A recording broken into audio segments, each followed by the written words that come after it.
Chicken চাপের একটা perfect recipe আমি আজকে আপনাদের সাথে শেয়ার করছি। এর টেস্টটা হবে অসাধারণ আর চিকেনটাও কিন্তু খুব নরম হবে। আপনারা দেখছেন বিদিতার কিচেন। আপনাদের সবাইকে আমার ওয়েলকাম। এখানে নিয়ে নিয়েছি আমি 600 গ্রাম চিকেন এবং এটাকে আমি ভালো করে ধুয়ে নিয়েছি। এইবার আমি এটাকে একটু নাইফের সাহায্যে ডিপ কাট করে নেব, যাতে মশলাগুলো এর ভেতরে ভালো করে অ্যাবজর্ব হয়ে যায়।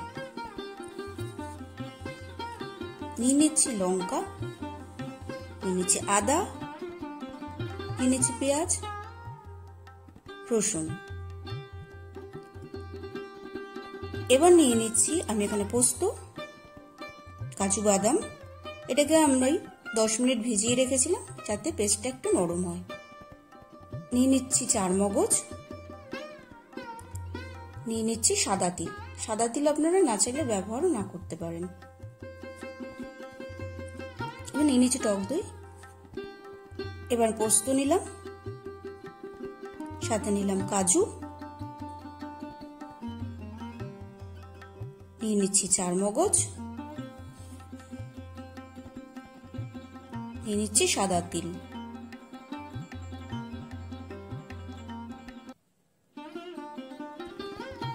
আর নিয়ে নিচ্ছি আমার কেটে রাখা পেঁয়াজ, লঙ্কা। এবার পেস্টটা তৈরি। চলুন এখানে আমি একটা চাপের মশলা তৈরি করে নিই।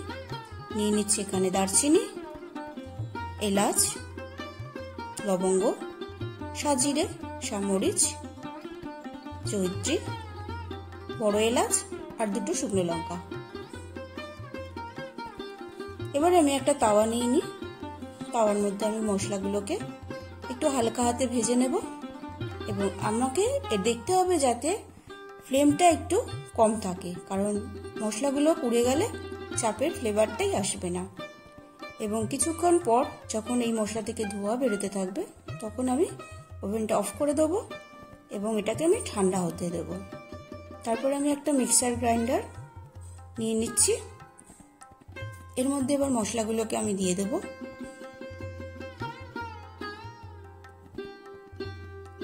তৈরি আমাদের চাপের মশলা। এবার আমি একটা বোল নিয়ে নিয়েছি, তার মধ্যে আমার পেস্টটা দিয়ে দিচ্ছি।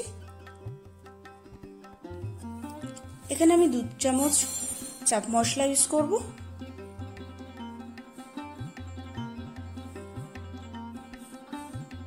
নিয়ে নিচ্ছি কাশ্মীরি লঙ্কার গুঁড়ো,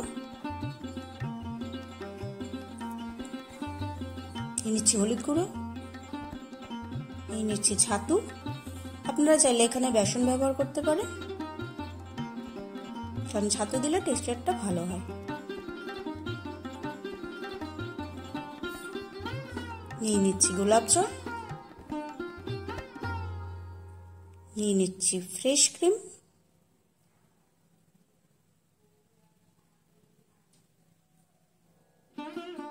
দিয়ে দিচ্ছি গরম মশলা,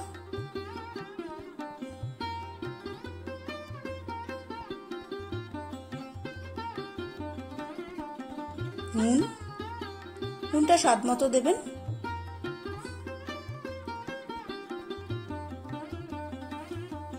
দিয়ে দিচ্ছি একটু মিঠা আতর,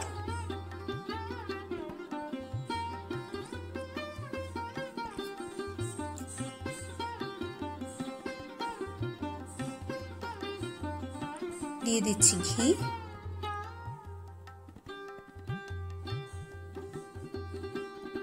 দিয়ে দিচ্ছি মালাই। আপনারা চাইলে এখানে জাফরান ব্যবহার করতে পারেন বা অল্প পরিমাণে দুধের সাথে।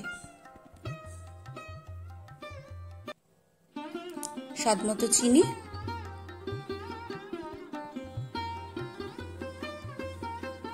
এবার আমরা এটাকে একটু নেড়ে নেব। পেস্টটা আমাদের তৈরি। আমি এক এক করে চিকেনটা দিয়ে দেব এবং এটা 2 ঘন্টা আমি রেখে দিয়েছি। চাইলে আপনারা সারা রাত এটাকে ম্যারিনেশন করে রাখতে পারেন।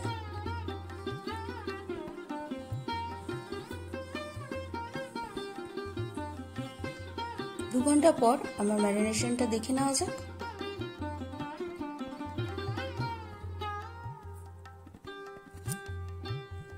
আমি এখানে লঙ্কাটা একটু কম ব্যবহার করেছি। এখানে নিয়ে নিচ্ছি একটু ঘি,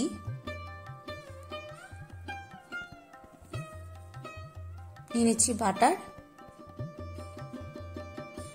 নিয়ে নিচ্ছি সাদা তেল, তবে বলে রাখি, এখানে চাইলে আপনারা ডালডা ব্যবহার করতে পারেন, কারণ ডালডা দিলে চাপের যে একটা অন্যরকম স্বাদ হয়। বাট আমি এখানে ডালডাটা ব্যবহার করিনি।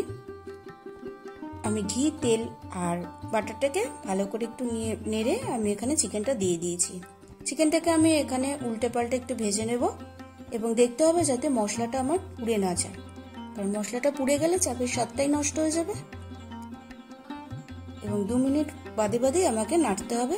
এবার আমি দিয়ে দেবো এখানে ম্যারিনেশনের মশলাটা, কারণ আমি এখানে জলটা ব্যবহার করিনি। আপনারা চাইলে জলের পরিবর্তে দুধও ব্যবহার করতে পারেন। এবার আমি এটাকে ঢেকে দিচ্ছি 2 মিনিটের জন্য। 2 মিনিট পরে আমি আবার দেখে নেব।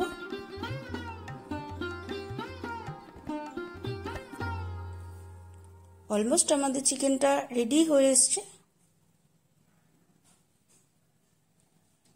হালকা হাতে আর একটু নেড়ে নেব।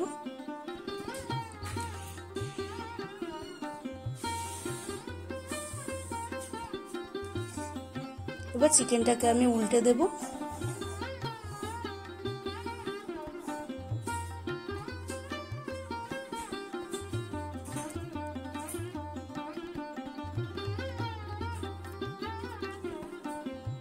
ভালো করে চিকেনটাকে একটু উল্টে যাতে দুদিকে ফ্রাই হয়ে যায়। আমাদের রেডি চিকেন চাপ। এই রেসিপিটা যদি আপনাদের ভালো লাগে একবার বাড়িতে অবশ্যই ট্রাই করবেন, আর আপনাদের মতামত আমার কমেন্ট বক্সে জানাবেন। আর ভিডিওটিতে অবশ্যই লাইক, শেয়ার করবেন, সাবস্ক্রাইব করবেন।